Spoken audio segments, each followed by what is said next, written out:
Bonjour, donc dans le chapitre 5, on va traiter de l'aménagement des espaces ultramarins. On a déjà étudié la Réunion, on a vu ses spécificités et les spécificités de l'aménagement du territoire à La Réunion.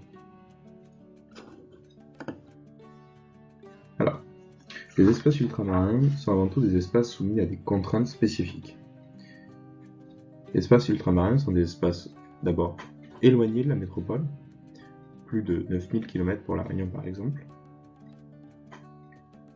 Ce sont également des îles, pour la plupart, à part la Guyane, qui connaissent des contraintes importantes, comme les risques liés aux volcans, comme le piton de la Fournaise à La Réunion, ou au cyclone.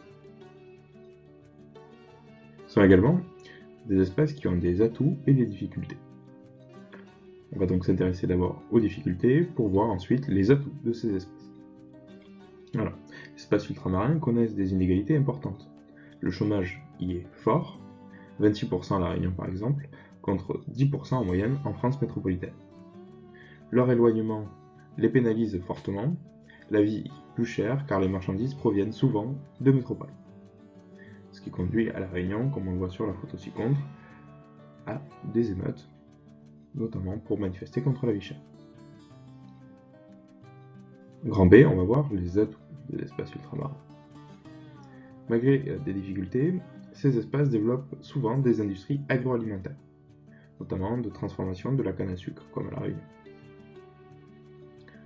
Le tourisme est également un élément très important.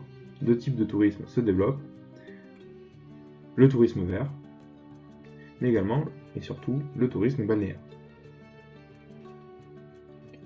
Enfin, la réduction de ces déséquilibres est une des missions, sinon la mission la plus importante de l'aménagement du territoire. L'État est donc un acteur majeur de l'aménagement dans les territoires ultramarins. Il a orienté le développement du tourisme notamment, et celui des cultures spécialisées, canne à sucre, bananes, etc. Notamment par le développement d'infrastructures de transport, aéroports, notamment pour le tourisme, et ports pour exporter un certain nombre de marchandises, les routes également.